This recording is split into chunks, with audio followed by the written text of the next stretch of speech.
Hi guys and welcome back to the Mighty Blues. My name is of course Cameron and welcome back today to another live stream. It is the live game review.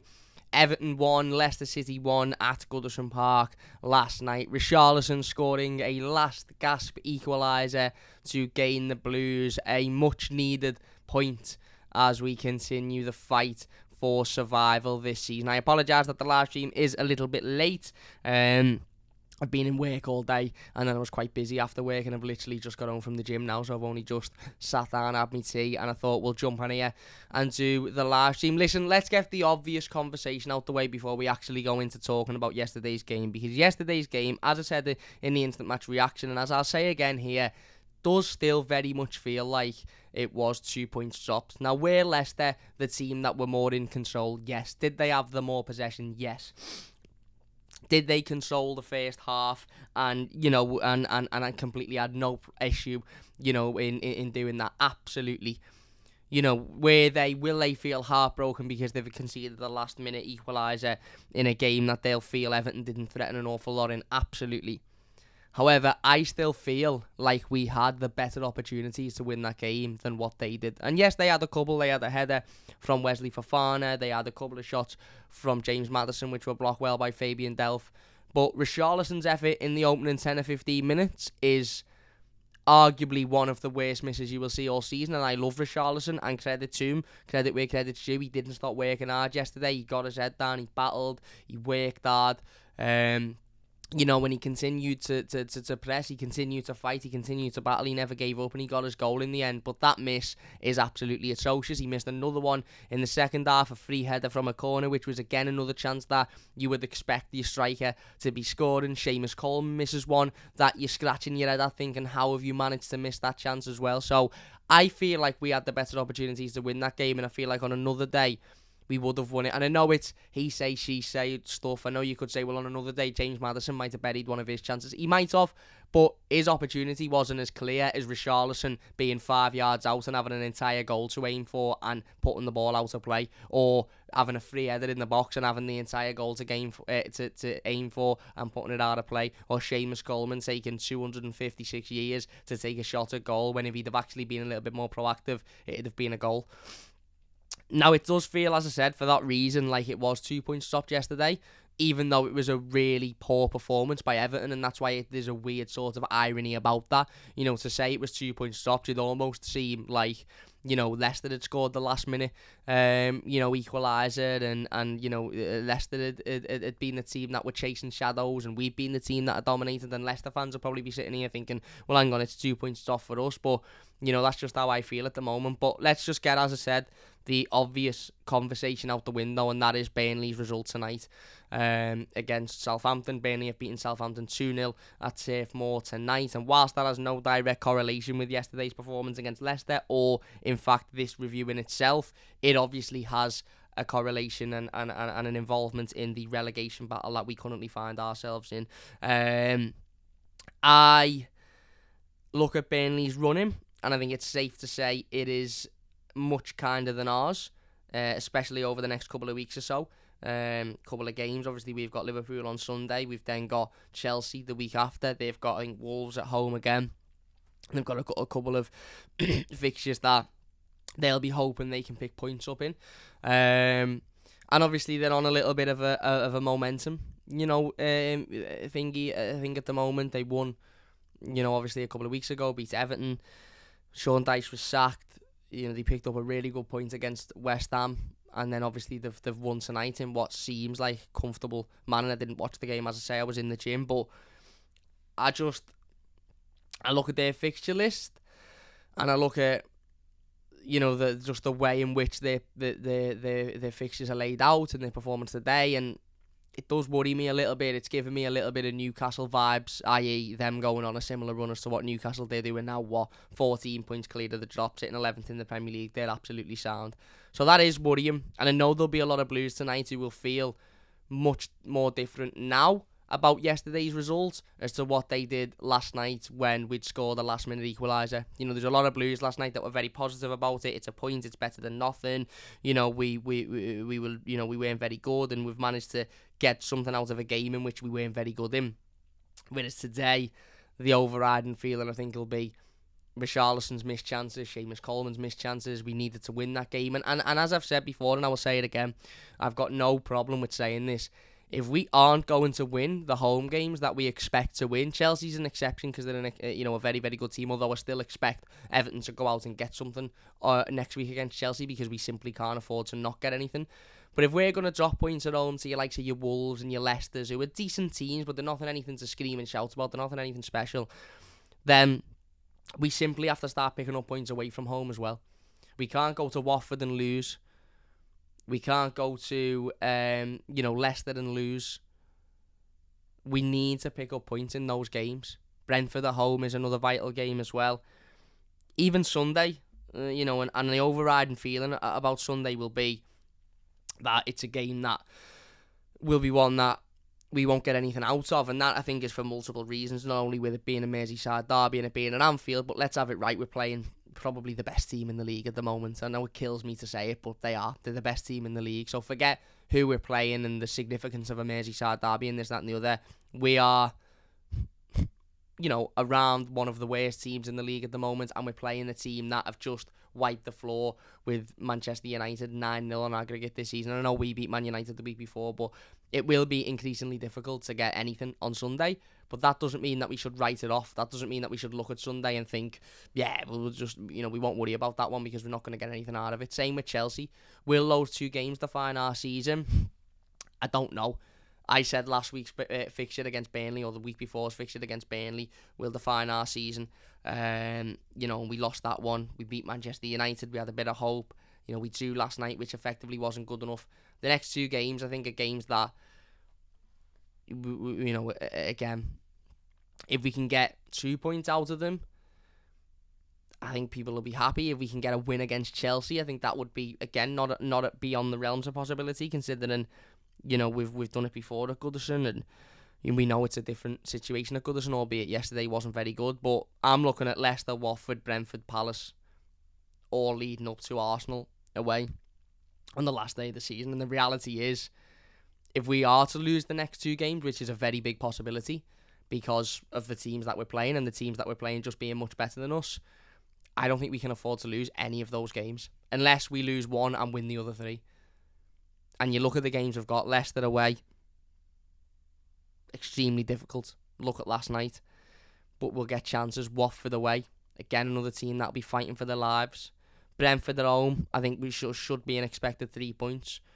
And Palace at home will be difficult because Palace are a good team. They're capable of controlling games. They're capable of, controlling the midfield. So I'm not by any stretch of the imagination saying it's over or it's done or we're down or whatever. I'm just saying that run of fixtures there, I don't think we can afford to lose any of them unless we win the other three.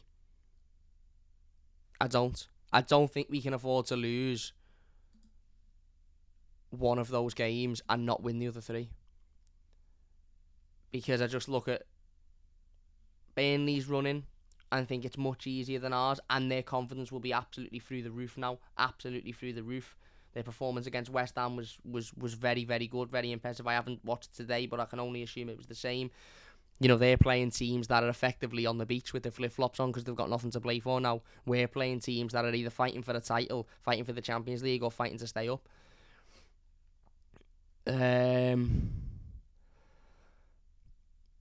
But ultimately, this is on Everton. And this is on Everton to get out of the situation that we've put ourselves in. But I knew that there'd be a lot of people feeling differently tonight because of the result that has just happened. But as I said, Leeds are still hovering in and around the situation. They could potentially get dragged into it. I've seen a couple of Leeds fans today that are a little bit worried as well. But we've just got to pick up points. And as I said, for the biggest thing I took out of yesterday, regardless of Burnley's result today, whether Burnley had have won as they did or lost, in comfortable fashion, the biggest thing I took out of last night was if we're not going to win the home games that you expect to win, you look at your Chelsea, and that's a little bit different. But Wolves and Leicester, for me, are two games that in a relegation battle we should be winning, especially against teams that have got very little to fight for. Leicester, as I said, they were there for the taking yesterday. It was 2 points dropped and we didn't take those chances. We allowed them to just control the game without putting any real pressure on them. They're a good side, but that was a game we needed to win. Wolves, we didn't make it hard enough for. and we needed to win that one. And I just look at away games and just think, put it this way, our home games are Chelsea, Brentford, Palace, and Chelsea, Brentford, and Palace. Does 9 points keep us up? Maybe. Will we get 9 points out of those 3 games? I don't know. We can't afford to go and lose at Anfield, lose at the King Power, lose at Vicarage Road, and then lose at the Emirates. And it mightn't even go down to the last day of the season. It might be all done and dusted by then. So, as I said, I get that there'll be a lot of worry. I get there'll be a lot of anxiety tonight. But what I would say is, although I've said before, and I will openly admit, I've said that I think our season hangs on the teams around us. And that's simply because I don't trust this Everton team to put a good run of form in. I don't trust this Everton team to go and get points away from home. I don't trust this Everton team to go and win games away from home. But the reality is they need to.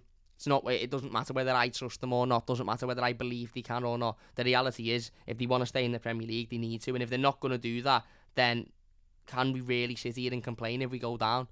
I mean, can we anyway, because of the way the club's been ran for the last 5 or 6 years? It's been ran by absolute fucking clowns, and every one of them need fucking off in the summer. But if this team can't even go away to teams like, Watford, and play Brentford at home and pick up wins, then that's a sign of a team that should be going down, especially when, Burnley have just beaten Southampton today. Newcastle are beating everybody they're coming up against. Norwich beat Burnley last week. Watford are putting in performances. I seen a stat last night on the way home from the game, and I failed to mention it. And I don't want this to be negative, because we will go into the game in a moment, and we'll talk about the game and the positives of the game and this, that, and the other. And we need to stick together as a fan base. And the atmosphere now, for me, the atmosphere last night was flat. Let's have it right. It was great in the last 2 minutes because we scored an equaliser, and it was good in the second half. It come alive in the second half a little bit, when it was evident we were pushing for an equaliser and we were getting behind the players. The opening 20-odd minutes, it was shite. And again, I understand why, because we literally conceded in the opening 5 minutes and looked like these players couldn't play football in the opening 15 minutes. I get all of that. I get the reasons as to why it was flat, but it was flat. Let's have it right. The atmosphere now, between now and the end of the season at Goodison Park, if you are going to Goodison Park, and this includes myself, I don't think we can afford as fans to leave Goodison Park with a voice.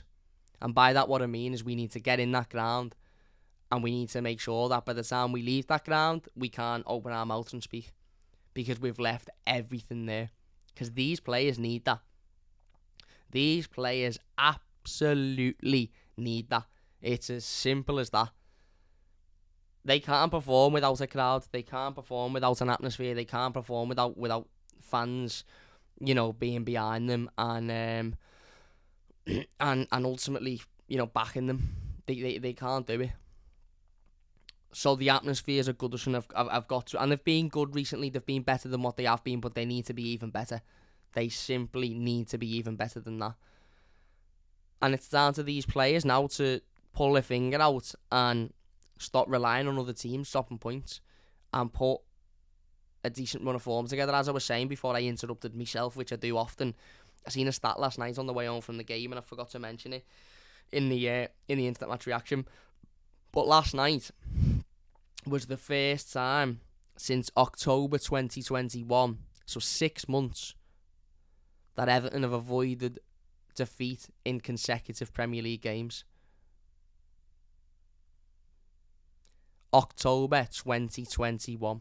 6 months since Everton have avoided defeat in consecutive, not even one consecutive Premier League games, which is something that within a 6 month period, every Premier League team should win at least one set of 2 games in terms of consecutive games, at least once. The only teams that don't tend to do that are the teams that go down. But that's not even the stat. It's the first time Everton have avoided defeat in consecutive Premier League games, which just shows the inconsistency of this team and this football club at the moment. 1 week we can be like Leeds, we can be like Man United, We can be like, I don't mean like Leeds, I mean like we were against Leeds, like we were against Man United, like we were against Brentford in the FA Cup. And the next week we can be like we were against Wolves. We can be like we were against Palace. We can be like we were against Tottenham, West Ham, or Palace. And I suppose the good thing about yesterday was it wasn't a very good performance, but we picked up a point. And that is, I think, a positive that we have to take. A positive that we have to take is 2 or 3 months ago, even less than that, a month ago, would Everton have taken a point out of last night's game? I don't think they would have. There was a significant improvement in the desire to keep going and keep fighting until the end.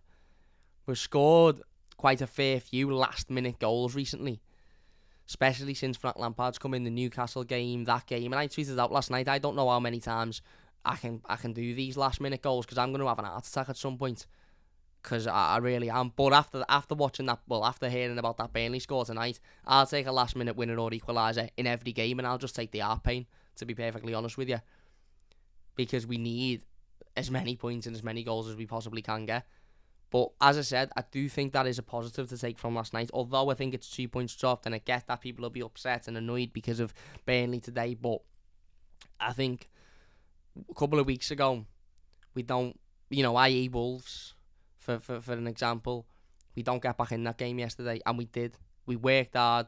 Richarlison never gave up despite missing 2 goals that, two opportunities that you absolutely expect him to score, and he can't get away with not scoring because he works hard and battles.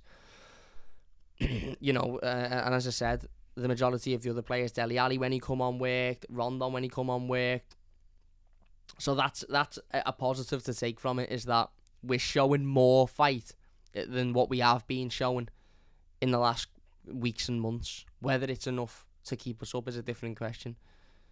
But now, we need 2 wins on the bounce. We need to stop being exceptional one week and fucking garbage the next week. And I'm not being funny.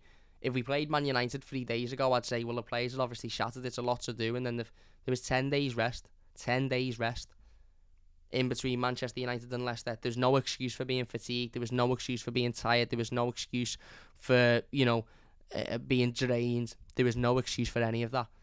They should have been able to put in the same performance they did against Manchester United against Leicester. And it was, I suppose the Man United one wasn't particularly unbelievable. But even the Leeds performance, why couldn't we have put that performance in yesterday? Are Leicester a better team than Leeds? Absolutely they are. But had we performed as we did against Leeds yesterday, I think we'd have won that game. Because Leicester aren't fighting for nothing. Their priorities are in the Europa Conference League, as to which they're in the semi-final of. They're not asked about the league or where they finish in the league. Their priority is winning a European competition, regardless of whether it's one that was made up about 15 minutes ago. Their priority, as it should be, will be winning a European competition. If Everton were in the semi-final of a Conference League and had nothing to fight for in the league, I wouldn't be particularly asked about the league. I'd be thinking just focus everything on that competition so we can get European sips away and we can win a European competition.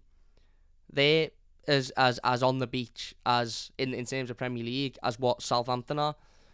And yet we didn't make it tough enough for them yesterday. We didn't make it hard enough for them. And on top of that, in games like that where you don't perform particularly well, yes, we can take a positive and say we got a point, whereas typically we wouldn't get a point, and that's fine.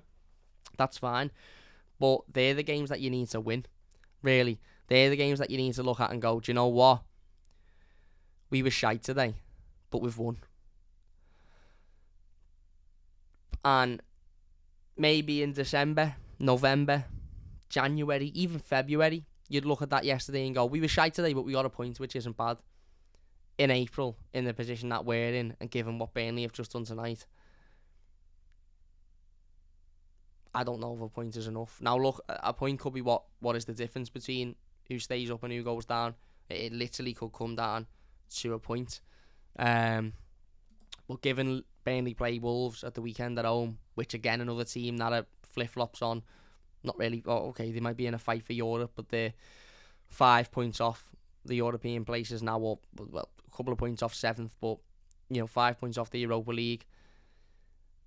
They're away at Burnley. We'll just see what Burnley have just done tonight. We play Liverpool. Burnley are a point behind us. Granted, we've got a game in hand, which I think is Leicester away.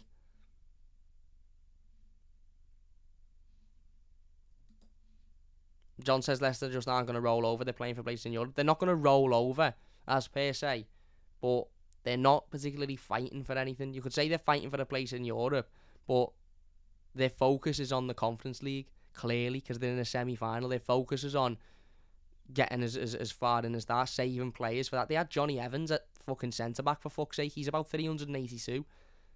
They had Soyuncu on the bench, who would typically start. I am worried. I am. And I know people want me to be a beacon of positivity. And I know people want me to come on here and say, we'll be sound. We'll be absolutely sound. Don't worry about it. But I can't sit here and say that because, as I said, I don't trust these players enough to be able to sit here and confidently say we'll be sound. Am I saying we're down and we're done and we're gone? No.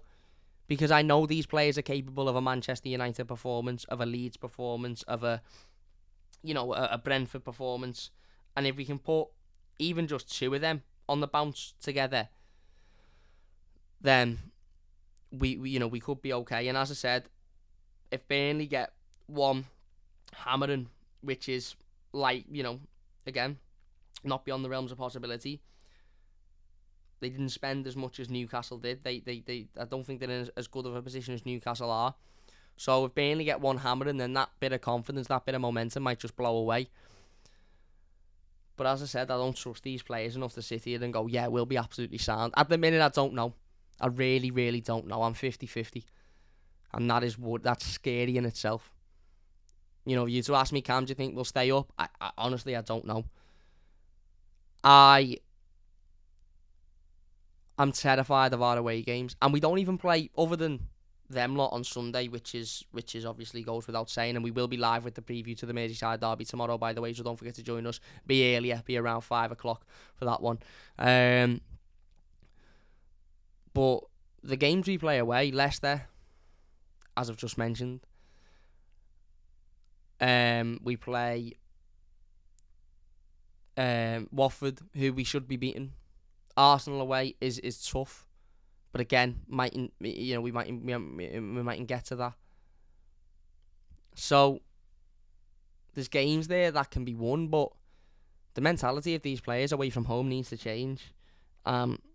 We need to be able to go and take points away from home. And as I said, when before Wolves, I think we sat here and we looked at the fixtures, and I said, that I don't think we'll get another point away from home all season. And I got criticised for that. And I remember looking, thinking, but if we beat Leicester and Wolves, then that's an extra 6 points. So, yes, it's not ideal, but I still think we'll be all right. If we're not winning the home games that you expect to win, or that we should be winning in a relegation battle, then you've got to be taking things away from home. We've got to go to Wolves and win. It doesn't pay me to say, but it gives me anxiety to think that we've half got to go to Anfield on Sunday and get something. Now, as I've just said, we lose the next 2 games, it doesn't define our season. But we could be in the relegation battle with 4 games to go. If we lose the next. And Burnley might be 5 points clear of it. They win their next 2. That's a massive uphill battle. With few games. It's doable, it's possible. And that's the worst case scenario, of course. But a lot of people have said they fear that if we drop into that bottom 3, we won't get out of it. And I look at it and I start to think, do you know what? I'm a little bit worried about that as well, to be honest. And yeah, as I said, as a fan, this is just fucking horrible. Absolutely fucking horrible. It really, really, really is. Listen, I'm not going to sit here and go in on whose fault it is, because there's multiple people at fault, some of which have left the football club, and rightly so, and should have been sacked earlier than what they were, some of which are still earning a wage at this football club and should be bounced tonight, and others of which own the football club and aren't capable of owning a football club, and have ruined our football club, let's have it right. But I'm not going to go into that, because that's a topic for a different stream, and this ultimately is the review to last night, and we've barely talked about last night's game. But as I said, I just wanted to mention that Burnley game, because it is worrying. Whether we want to sugarcoat it or not, And I'm not sitting here saying we're going down or we're done or it's over, because it's not. There's still a lot of football to be played, and there's still things that could happen within football. You know, stranger things have happened than Everton turning up and getting a result on Sunday, even if it be a point, and then getting a win against Chelsea and taking 4 points out the next, and Burnley, losing a game or so, and then all of a sudden we're sitting here going, how many seasons have we witnessed over the years as Evertonians where we've come towards the end of the season? It's never been this bad, but we've been fighting for Europe, or we've been fighting for, whatever, and we've lost to teams that we shouldn't lose to, and we're sitting here saying it's over, and then we've played Man United or Liverpool or Chelsea consecutively, and we've managed to go unbeaten. We've done it in Marco Silva's first season. We had an awful run, and then all of a sudden I think we played Liverpool, Man United, Chelsea and Arsenal consecutively, and Leicester, and we didn't lose one of them games. So stranger things have certainly happened. But I just, again, I'm really, really worried. Swanky, I know I did, because after Burnley, I genuinely did feel like we were gone. And then we beat Man United, and you'd have that little bit of hope. Last night, we get a point in a game that we didn't look like we were getting a point in, and you'd have that bit of hope. And I suppose all as we can do is, I said a couple of weeks ago, when we played Burnley, that has to be, that will be a catalyst. It will either be a catalyst for change, and these players and this manager will wake up and go, shit, we are in the shit. Or it will be the game that we look back on at the end of the season and go, that's where we lost. That's where we were relegated effectively. And since Burnley, forget what Burnley have done. Forget what Watford have done. Forget what Newcastle have done. Since Burnley, we've beaten Man United at home, which was a good reaction and a good result and performance. And we've taken a point in a game that, as I said, 4 or 5 weeks ago, we wouldn't have taken a point in. We showed resilience, we showed battle, we missed opportunities, but we kept on going, we kept on battling, and we worked hard till the very end, and we took, let's be honest, a well-deserved point, regardless of what some of the media will tell you. So, I suppose all we can do is focus on Everton, and focus on that little cohort of the situation in itself, in that since Burnley, the Burnley result, we've taken 4 points out of Manchester United and Leicester, which, okay, are both home games that you would look at and go, maybe we should have taken 6, and I think we should have taken 6, because I think it was 2 points yesterday, 2 points stopped yesterday, sorry. But in the outcome of the game of football, being 1-0 down from the 5th minute to the 90th minute, and then getting something out of it, that might be a really, really important point. And it's ultimately a point that now, as of now, separates Everton from Burnley. I think it'd still be the same position-wise, because I think their goal difference is worse than ours, but we'd be on the same points. So, again, is it ideal? No. Should we have won? Yes. Could we have won? Yes. But when you just look at Everton, I think, as I said, the upcoming games are massive. And it is worrying. It is worrying. And, by the way, I just want to say, and we will get on to actually talking about Leicester in a minute, by the way, and the game and the results and the performance. Big thanks to everybody in the live comments, by the way. I am seeing all of your comments. Lila says we are 15-1 just to win on Sunday, worth £1. Jack says you sound like you're in the big bargaining part of the stages of grief cam.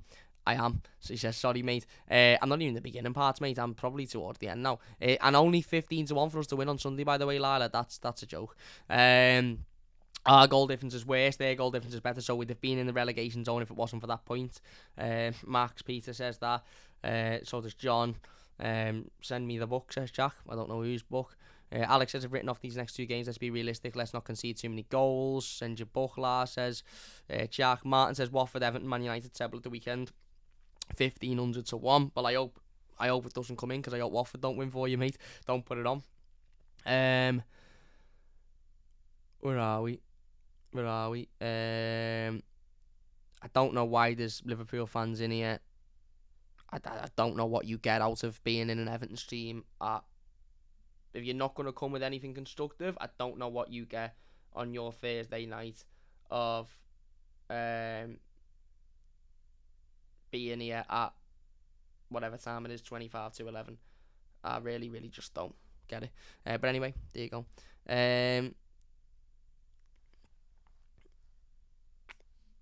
Frank, do you know what? You're a knobhead. And you're getting bounced, mate. So, see you later.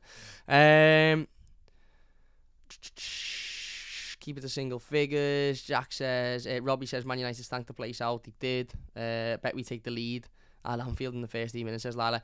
Well, listen, as I said, if you are enjoying, by the way, please hit that like button. It only takes a second. If you're new, don't forget to subscribe. If you are watching this YouTube video, leave your comment down below. Glenn, a Chinese is a better takeaway than an Indian, in my opinion. I know a lot of people will look ahead at the next 2 fixtures and say, write them off. We're not getting anything out of them. It'll be 2 defeats.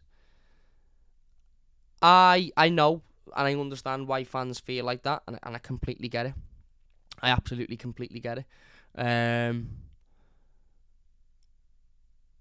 reality is, though, is Frank Lampard can't afford to write off these next 2 fixtures, and neither can this Everton team.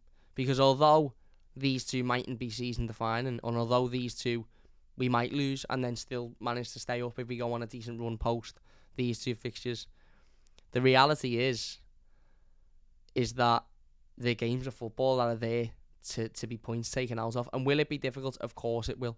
We're playing, let's be honest, the best team in the league at the moment on Sunday. Regardless of who they are, who they're managed by, who they are to us, how close they are, regardless of that, it could be Man United, it could be Chelsea, it could be Man City, it could be fucking Hartlepool. Regardless of their name and what they are the best team in the league at the moment. In terms of form, in terms of their overall performances in competitions, and in terms of where they are, they're the best team in the league at the moment. And we've got to face them on Sunday. So do you know what everybody's saying? It'll be 4-0, 5-0, 6-0. It might be, because they're brilliant and we're not. But it's a derby. And don't get me wrong, a lot of times them lot across the park show that the derby element of things doesn't really come into their mind, because they are, as much as it kills me to say, they're winners. Their players are winners, and I don't even think they see derbies in the sense of, oh shit, anything can happen here. I think they just see it as, this is another game of footy, we've got to win. A bit like they did with Man United. Years ago, Liverpool could have been on great form and Man United could have been on shit form as they are now, and United could have won that game the other day because their mentality was wrong. Now, they just wipe the floor with them, because the mentality has changed, and I am jealous. I'm not jealous of them, because I suppose I am. I don't get it twisted. I'd never ever want to be a Liverpoolian, regardless of their situation and where they are and where we are. Never ever ever. But are we jealous of them? Of course we are. Look at the position that they're in, but also because of that, because of the mentality of their players. And you look at the mentality of our players, and you just think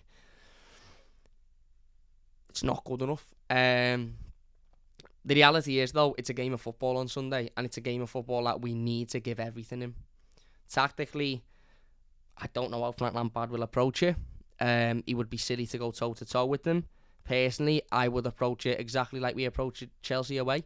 11 men behind the ball, defend for 90-plus minutes. It will be massively difficult to stop them, because they've got wonderful forward players, but do everything you can to stop them, and then if you can hit them on the counter-attack, a little bit like we did at Anfield last season, then we've got to take our chance. We can't have none of this Richarlison missing from 5 yards out, or Seamus Coleman making a fucking cup of tea when the ball comes to him in the box. We can't have any of that. So, again, I'd really do hope the manager and these players aren't writing these next 2 games off, because, as I said, imagine what a point on Sunday would do for us. Imagine we just got a point. Imagine, I don't know, we got a penalty in the last minute or something. Imagine we got a point, which would, again, we'd all be shocked by, but it wouldn't be the biggest surprise in football, would it? Let's be honest. Some people might disagree with that. And then imagine we get 3 points against Chelsea, who have just been bounced by Arsenal at Stamford Bridge, who were in a bit of a situation themselves as a football club, albeit not the team, but as a football club, they're in a situation. It's at Goodison. As I said, the atmosphere will I expect, be absolutely bouncing. We know we need to win. All of a sudden, 4 points out of the 2 games. Even if we don't get anything on Sunday, 3 points against Chelsea all of a sudden looks better. So, yeah, again, 2 really important games coming up. But for me, the games that proceed, those are the ones we need to be looking at. They're the important ones. But anyway, let's talk about last night, because that's what we're here to do. We're 35 minutes in. I really do apologise. Honestly, I hold my hands up. I'm sorry. There's 130 people here watching. It's 20 to 11 on a Thursday night, so I apologise that we haven't even mentioned last night. If you are enjoying, by the way, hit the like button. Only 30 likes. If you could get the likes up, that'd be great. Let's talk about last night. For me, 2 points dropped, in my opinion. Now, as I said, had I had a Leicester fan on with me, and they would say, hang on, I feel like it's 2 points dropped, I would say, fair enough. You probably do. You conceded in the 92nd minute. You were in control for large part of the game. There was part of the game where we weren't even in the game. We were chasing shadows. Fair play to you. However, I just look, and I've watched the replays today. I've watched the highlights on Everton's YouTube channel and Sky's channel and all of that sort of stuff. I've watched them all. And I watched Richarlison's chance in the first half. In fact, in the opening 15 minutes when we'd just gone 1-0 down. And I think that is as big of a sitter as you will see all season. I watched Richarlison's second chance in the second half with the header from the corner, which again isn't as clear as day as the one in the first half, but for me is still a sitter. For any Premier League striker to miss a free header from a corner when the goalkeeper isn't covering one half of his goal is a sitter for me. And then I see Seamus Coleman's as well, and again I think that's a chance that we've simply got to be taking. We've simply got to be doing better with. And it's those types of opportunities that, again, as I said, just make you think that's 2 points dropped. That is absolutely 2 points dropped there. And although, again, as I said, some Leicester fans might say, well, Maddison had a couple of shots, or, Fofana had a free header, this, that and the other. I get that. But you will never be able to convince me that Leicester's opportunities last night were as clear-cut as ours. And you can tell me that they had 3 shots on target and we had 3. Richarlison put 2 wide that I'd have scored, and I'm fucking woeful of footy. And again, I'm not digging him out. I'm not having a go at him. I love Richarlison, his work rate, his desire, his effort. It's absolutely brilliant. It's admirable considering he's one of the few that do that in this team. But that they're sitters. But on another hand, I look at it and I think we were dreadful yesterday. There's absolutely no beating around the bush. I've seen a couple of people saying in hindsight, I don't actually think we were that bad. I think we were awful. That opening 15 minutes might be the worst 15 minutes we've put out all season. And we've been bad this season. We've put some periods of 15 minutes out this season that you look at and you go, Jesus Christ, that's up there for the worst 15 minutes of football you'll ever see.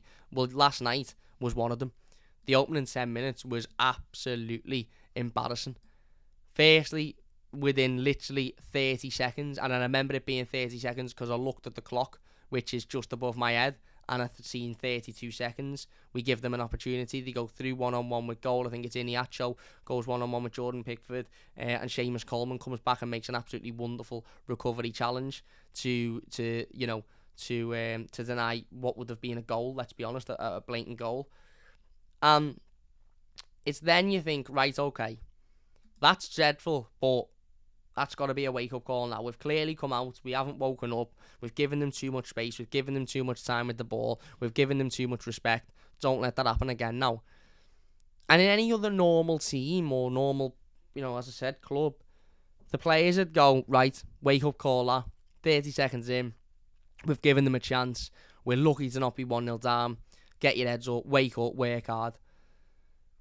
But we didn't. We just continued to allow them to move the ball forward. We continued to allow them to have space and time on the ball. A couple of minutes later, lo and behold, Schmeichel lumps one up to, I don't know whether it was Pereira on the right-hand side. He gets it into the box. They managed to get it to Harvey Barnes, and he scuffs one into the back of the net, and it's 1-0. A very similar goal to the one that Iniacho missed in the opening 30 seconds. And you're just looking, thinking, do this team have any common sense? Do these players have any brain between them? And I don't mean to say that to be disrespectful, but I'll say it because I don't give a shit anymore. Do these players have any fucking footballing brain between them? Do they not think at that point, when 30 seconds in we've nearly conceded, shit, we really can't lose this game. We need to cut them out? Or do they just think, oh, fucking hell, there's a chance there. Oh, he's missed it. Oh, that's good, isn't it? Oh, well. And then let it happen again. I mean, what is going on? And as I said, from that point on, they went 1-0 up. And with the exception of probably Alex Iwobi, who, again, his passing wasn't... The passing yesterday was abysmal, by the way. Be it from Alex Iwobi, Damari Gray, Delph, Alan, Anthony Gordon at times, certainly in that first half. The passing from everybody in that first half was nothing short of fucking embarrassing. Absolutely embarrassing. But what worried me the most was the reaction to the goal we conceded. Okay, we didn't react to the chance in the first couple of minutes. Fine, we didn't wake up. Not fine, but evidently we didn't wake up and we didn't smell the danger. But when you concede within 5 minutes in a game at Goodison that you really need to win, or certainly need to get something out of, and then there's no reaction, there's no sort of intensity, there's no wake-up call, there's no evidential, as I said, lift from the players, that is really, really, really worrying. Really worrying. And there wasn't that yesterday. In fact, every player looked knackered after 10 minutes. They all looked absolutely shattered after 10 minutes.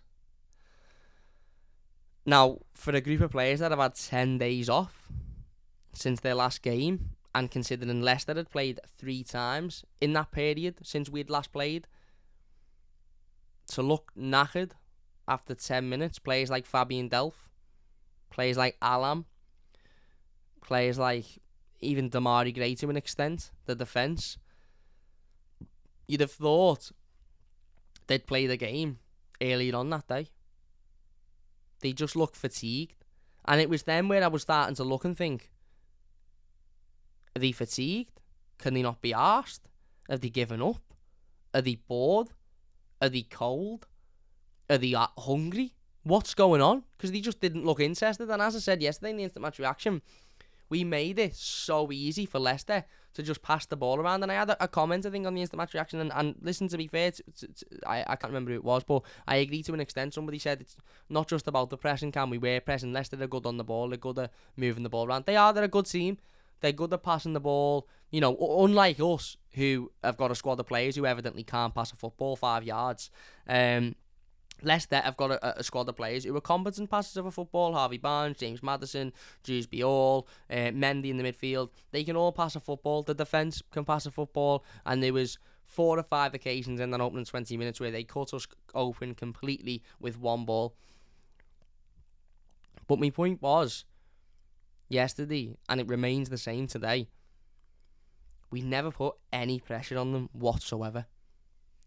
We allowed Johnny Evans and Fofana to just, I think at one point, their defensive line was near enough on the halfway line because we weren't getting anywhere near them. We do the typical lazy arse pressing that we've seen before, where we press where one player runs and everybody else just stops, which is pointless. And we were giving them far too much respect, far too much time on the ball. And the odd time that we did press as a team and we did have a go at them and we did run, it was usually ignited by Alex Iwobi, to be fair to him. Or Anthony Gordon, more so Alex Iwobi, I think. Their defenders would make mistakes. Fofana put the ball out a couple of times, or Johnny Evans just lumped it forward and Alan ended up getting on the end of it, and all of a sudden we were on the counter-attack. And you're looking and you're watching thinking, well, if you know, and as I said, I've said it before, I won't bore you by saying it again, most teams in this league, if you put pressure on the defences, they'll make mistakes. The best teams won't, but most teams will make mistakes. As I said, the 2 or 3 times we did it yesterday, they made mistakes. And okay, they weren't crucial mistakes that led to goals, but they were mistakes that regained the possession for Everton. But yet, we still didn't do it. We still just allowed them to control the ball, allowed them to control possession, allowed them, as Jack says, allowed them to get away with it. We allowed them to effectively have a training session for 45 minutes. They didn't have to do anything. They weren't put under any pressure.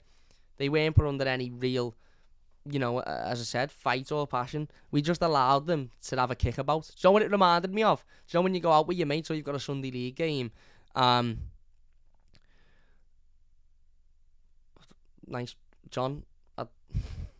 Anyway, and you've got a Sunday league game, and before the game, your training drill is to just pass it round you, and there's no pressure on you. You're just literally passing it 5 yards. That's what it was like. And you're looking, thinking, who are the team in a relegation battle here? Who are the team that have got nothing to play for, and who are the team that have got everything to play for, in a league sense? And as I said, there was a couple of opportunities in that first half that we sort of broke, and we did put pressure on Leicester. The Richarlison one comes from Iwobi. Iwobi's pass is actually poor, but the defender makes a cock up at the tackle. Anthony Gordon gets to the other end of him, puts the ball across, and Richarlison is stood with acres of space and an open goal. Schmeichel is handcuffed to the post like that fella the other week, and he's got the entirety of the goal to aim at. And instead of taking a touch and then walking it in fact, he could have done the old classical, put the ball on the line, go on his knees and head it in. He had that much time and space. He tried to hit it first time on the volley, and it was hit at him quick, and I get it was probably a reaction, and I get it was probably just a shit, but in those situations, in those positions, Richarlison's got to expect that ball from Anthony Gordon, because there's nowhere else Anthony Gordon's going. There's nowhere else he could have turned, there's nowhere else he could have moved, there's nowhere else he could have put that pass. So Richarlison should have known that ball was coming in from Anthony Gordon, and he should have anticipated and expected it. And for me, I've seen it back today. I've seen it a couple of times. Nice one, Joe. I appreciate it, mate. I can't wait to see it. I'll drop you a message after this. I've seen it back a couple of times, and it just doesn't get any easier, does it? It doesn't get any nicer to see. It's just, I don't think Richie knows it, judging by his reaction. It's just a really, really bad miss. And unfortunately, in the position that we're in the situation that we're in, we can't really afford to be missing like that. And that would have got us back in the game. All of a sudden, from after a bad 10 or 15 minutes, it'd have been 1-1, first half, we could have pushed for a winner then. But we didn't, we missed it. And then, as I said, the first half played out. Nothing much happened, as per se. As I said, we had a little bit of pressure. We were moving about a little bit, I suppose. We were putting a little bit of pressure on them. And then the half-time whistle goes, and you sort of just know something's got to change here, because we just didn't look interested. We didn't look like the team that needed to win. We didn't look like the team that needed to get something out the game. And that was extremely worrying. And for me, as I said yesterday, and I will say it again, the change to have been made then would have been Rondon at half time. And I'm not just saying it because he come on and he changed the game. I'm not just saying it because it's in hindsight. That was the change to make at half time from Frank Lampard, in my opinion, because the tactic of the first half was the exact same tactic as what we'd employed for pretty much the entirety of the season, and that is lump the ball up towards Dominic Calvert-Lewin, hope that he can take it. Well, not much of the season because Dom's been out, but much of recent weeks. Lump the ball up to Dominic Calvert-Lewin, hope that he can take it down, control it, chest it down, and hope that we can create something from that. AKA a target man. The tactic, the system that Frank Lampard is using at the moment at Everton involves a target man. Now, Richarlison is many things. He's not a target man. And he's not a natural centre forward. He plays his best football when he's playing off the wing. And as I said, he's not that type of target that is going to win the ball in those situations, take it down and hold the ball up. And that's why it would have been Rondon for me, because as soon as Rondon come on, you could see instantly that we just looked more comfortable. You could see Leicester's defence look like they had more to deal with. Every time that ball went up to Richarlison, Fofana won every header without problem. Whereas when Rondon come on, all of a sudden it was like, oh shit, I've got something else to deal with here. He put himself about. He's big, he's strong, He might be a great footballer. He might be everybody's cup of tea, but he's more of a target man than Richarlison. And I think we saw that yesterday. But anyway, as I said, the first half panned out. We're 1-0 down. As I said, a really bad opening 10 or 15 minutes. We did slightly grow into the game a little bit, but still not good enough. Still nowhere near good enough. Still nowhere near creating enough, putting them under enough pressure. We were just marginally better than we were in the opening 10 minutes. But as I said, the opening 10 minutes could go down as possibly the worst 10 minutes of football you'll ever witness. Where are we then? Joey says, remember Holgate in his in his accent, in a party come the end of the season. Oh, sorry. In his accent, come the end of the season, we'll be wondering where we ever worried about talking about relegation. What a smack in the face that is, like inviting karma to a party. There you go. Alex says Lampard doesn't trust Rondon, and I don't blame him. But the trust thing at the moment is irrelevant. Rondon, I think, whilst Dominic Calvert-Lewin is out, and I'm not saying don't play Richarlison and Gordon off the wings, because Damari Gray's not doing anywhere near enough to warrant a place in this team at the moment. So play either of them off Rondon and just let Rondon be the big fella that holds the ball up. Yeah, there you go. Eugene says that he should play against Liverpool. Rondon, well, we'll wait and see. We know Dominic Calvert-Lewin will be out, so we'll wait and see on that one. Alan was shocking, says Jack. I agree. Should have put the toffee lady up there. Same outcome, says Jack. I feel like Lampard likes Rondon personally. I wouldn't know. Who is Everton's X Factor? We have Rafinha. Burnley have Cornet and McNeil. I don't think McNeil can count this season. He's not been very good, has he? Probably Richarlison. Maybe Anthony Gordon, probably. Rondon should be starting. Richarlison in the midfield needs someone to play off. I would agree, says Last of the Corinthians. I would agree. Rondon can hold the ball up better than Richie, says Top Shadow. I also agree with that one. Rondon trudged off the Foxes players. Gray's holding on to the ball too much, says Top Shadow. Yeah, he's just not in good form at the moment. He's not really been in good form since his injury, has he? Let's be perfectly honest here. He's not really done an awful lot since his injury to warrant guaranteed place in this team. Even the best strikers miss ridiculous easy chances. It happens. We have to move on. Mitchell will come good again. I agree, but it's a review of the game, and I'm not going to sit here and pretend that it wasn't an absolute sitter, because it was. Coleman not shooting what the fuck, says Jack. John says that was scary watching Burnley. They look like they understood where they are and what they have to do. Everton look passive and like they just don't understand the danger that they're in. There you go. That comment there from John. I don't know whether it's John Michelson or John Michelson. That sums up exactly how I'm feeling at the moment. Other teams that are around us that are in the same situation as us seem to understand where they are and what they've got to do to get out of it. Whether they're good enough to do what they've got to do to get out of it is another question. We don't seem to understand where we are.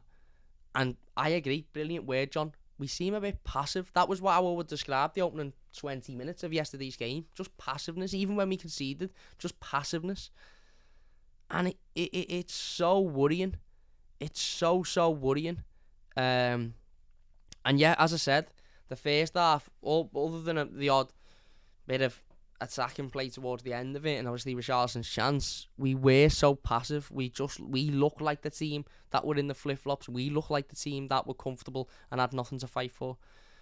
Matt says, where do you sit in the ground, Cam? I'm not a season ticket holder anymore and found some of the obstructive views very convenient this year. I'm sitting in the park end, mate, so I've got no obstructive views, unfortunately. I remember back in the day, you used to say, I sit in the park end, so it's boss, I've got no obstructive views. Now I'm sitting there thinking, fucking hell, I wish I had a big fucking steel post in front of me so I don't have to watch this shite. Yeah, there you go. Anyway, let's get back into the game. If you're enjoying, please hit the like button. If we could get to, 60 likes before the end, that'd be great. On 48 now, 135 people watching. If you are new, don't forget to subscribe. If you are watching the YouTube video, leave your thoughts down below. Yeah, we go into the second half, and I think Frank Lampard made a slight tactical change. No substitutes were brought on, and we looked better in the second half, to be fair. I think Leicester faded out the game a little bit, albeit they still had chances and they were still dangerous. Fofana had an opportunity, a header. James Maddison had a couple of opportunities as well that were blocked well by Fabian Delph. I thought Fabian Delph, as a defender, in blocking opportunities, done relatively okay yesterday. As a centre midfielder, doing what a centre midfielder has to do, i.e. control a midfield and put pressure on the opposition midfield, he was absolutely abysmal, as was Alan, and I think that's why Alan was dragged off fairly early on into the second half. The pair of them didn't look like they could control a game of FIFA on a PlayStation. They were fucking abysmal yesterday as a midfield pair, and they really, really were. And Iwobi was working hard and was battling and was, trying to win the ball and trying to chase back and all of that sort of stuff. It didn't really help them as a midfield three, but as a midfield two. But the pair of them yesterday were so poor, so poor.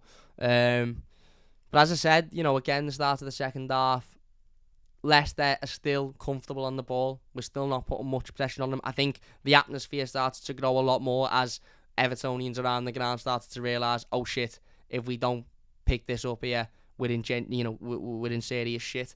Lampard made an early change, as I said, bringing Dele Alli on for Alam.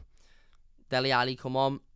I still think Dele Alli was a little bit passive, if I'm being honest with you. And look, I've watched the goal again, and Dele Alli does brilliantly for our goal. The desire to win that ball when it was a distance away from him that, had he have left, I don't think anybody would have been surprised. I'm not advocating that because they should be battling for every ball, but I don't think anybody has sat there and gone, oh, he's shit out of that. I think people would have just gone, oh, it was too far away from him. But again, before that, and I don't know whether it's because he's not interested or I just think that's the type of player he is. I just think he's a passive player. But he come on, and as I said, he was one of the changes that ultimately changed the game. The other one was Rondon coming on for Damari Gray, which again, Damari Gray could have gone off at half time. For me, wouldn't have made a difference.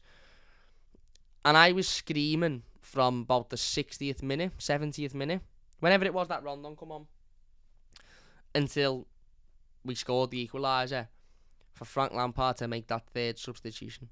Now, obviously, as I said, we were starting to battle a lot more. Anthony Gordon was starting to work a lot harder, starting to get in good areas. We were getting corners, we were getting opportunities.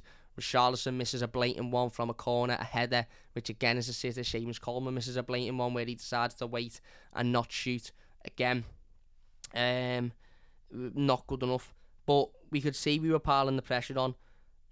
However, we were missing chances that were the type that you'd look back at the end of a game and go, we needed to be scoring them. And ironically, we still are because we needed to win the game, but you know what I mean. But I was screaming for pretty much the rest of the game for Frank Lampard to make the third substitution. Put some legs on in midfield. Put Donny van de Beek on in midfield. Put Abdoulaye Doucouré on in midfield. Give Leicester something to actually fucking worry about. Give them something to think about. Give them something to think, do you know what? That lad's got a bit of pace there, or that lad's got a bit about him. I've got to be able to deal with him now. But he didn't. He left Delph on. And Delph, for me, although he made two good blocks, which you could say, oh, well, Doucouré mightn't have made them, or Van der Beek, and that's fine. I don't necessarily think they were going in anyway, personally, but I could be wrong. But as a midfielder, in terms of consoling the midfield, Delph was poor yesterday. Very, very, very poor. And I think an injection of pace, an injection of a bit of fresh legs in there would have helped us massively. I'm not saying we'd have gotten a different result, but it would have helped us massively. And I just didn't understand why Lampard didn't make that third substitution. Look, and ultimately in hindsight, the two he made done well. Come on, and we've drawn the game in the end. But that for me is a situation that had we have lost the game yesterday, I'd be sitting here pointing out and talking about. So, about it being a lack of game management, which is something I've criticised Frank Lampard for before. So I think it needs talking about now. Although, ultimately we got something out of the game, which was good and a massive relief in the end. I still think not using that third substitution. I still think not bringing that injection of a little bit of energy. I didn't say pace, Jack. I said energy into Doucouré or Van der Beek on was just for me a bit of a baffling decision. And I didn't understand it. But anyway, we persisted. And as I said, we've got to look at the positives and we've got to take the positives out of this one. And for me, one of the biggest positives out of this game was that we persisted. Despite the fact that we missed opportunities, despite the fact that Leicester seemed comfortable, despite the fact that Leicester were in control of large parts of the game. We still persisted, we still battled, we still worked hard. We ultimately didn't give up on it. And we get the goal, as I said, the ball lumped forward. Dele Alli gambles on it really, really well, wins it off the fullback, gets a cross in. I originally thought Rondon held it up and passed it to Richarlison.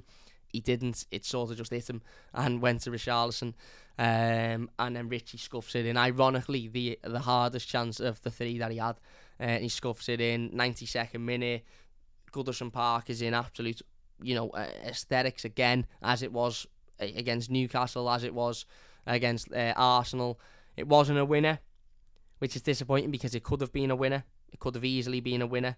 But it was a goal that has got us a point. And as I said, if we're going to take one positive from that game yesterday, it's that I don't feel like 3, 4, 5 weeks ago we'd have taken a point out of that game.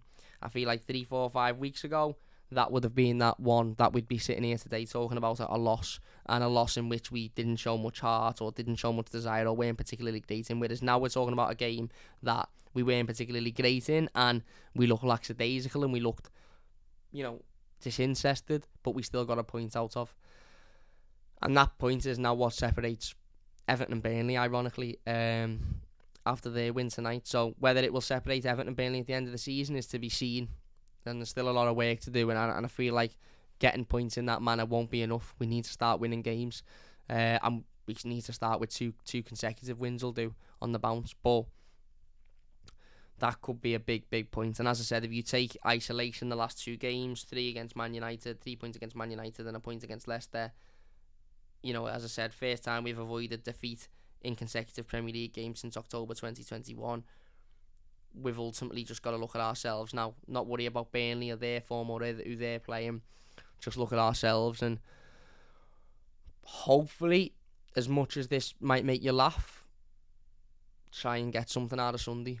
Try and just keep that little bit of momentum going, and build off that. But that will be obviously an absolutely monumental task, considering the form that them lot are in. And let's be honest, the players they've got at their disposal are much better than what we've got at our disposal. But stranger things have happened within this world, and if these players have got the determination and the grit and the desire to want to get something out the game, then at the end of the day, can we really complain? As I said, we might give absolutely everything and they might still beat us 4-0 because they're a much better team than us, but it's giving that absolutely everything. It's not turning up and, giving up within 5 minutes. That'll be to be seen on on Sunday, of course. But yeah, look, it's a point. It's a point better off than what we were, 48 hours ago. And for me it was 2 points dropped, but at the end of the day, given the circumstances and the situation, a point isn't particularly the worst result. Certainly isn't the worst result for the situation that we're in. I thought Vitaly Mykolenko was excellent. I thought Anthony Gordon worked hard. I thought his final ball needed to improve. Damari Gray didn't impress for me. Richarlison should have done better, as we said. Yerry Mina was a performance of a player who'd been out for a long time and had been thrown straight back in my opinion. Thought Jordan Pickford done well. Thought Seamus Coleman was poor. I'm not really interested in what people think. I thought he was poor. I am interested in what people think, but you know what I mean. As I said, I thought the midfield were poor. So, yeah, I thought Mykolenko was our man of the match. Thought he was the only one that consistently throughout the game was pretty outstanding. Jordan Pickford as well, but different situation for Jordan Pickford. But Vitaly Mykolenko was outstanding. And yeah, I suppose we move on to Sunday. Now, as I said, we will be live tomorrow around about 5:30 with the game preview to the Merseyside derby, so don't forget to join us for that one. If you watch live today, big thank you to everybody for watching live. Really do appreciate it. It means a massive amount to me. If you are new to the channel, don't forget to subscribe. If you're watching as a YouTube video, leave your comments down below, and we will be getting involved with as many of them as we possibly can as well, so don't forget to leave them down below. But yeah, we now move on to the fixture that we all dread. every year. And whether we get anything out of that one remains to be seen. But let's be positive. Let's try and be upbeat. Let's see what happens. But we will be back tomorrow for the game preview to that game, so don't forget to join us. If you have enjoyed this one, please hit the like button. Massive thank you to everybody for joining us live. Once again, as I said, really, really do appreciate it. If you're watching the YouTube video, leave your thoughts down below. Leave a like if you've enjoyed it. Subscribe to the channel if you are new. Thank you all so much for watching, and we'll see you soon on the Mighty Blues.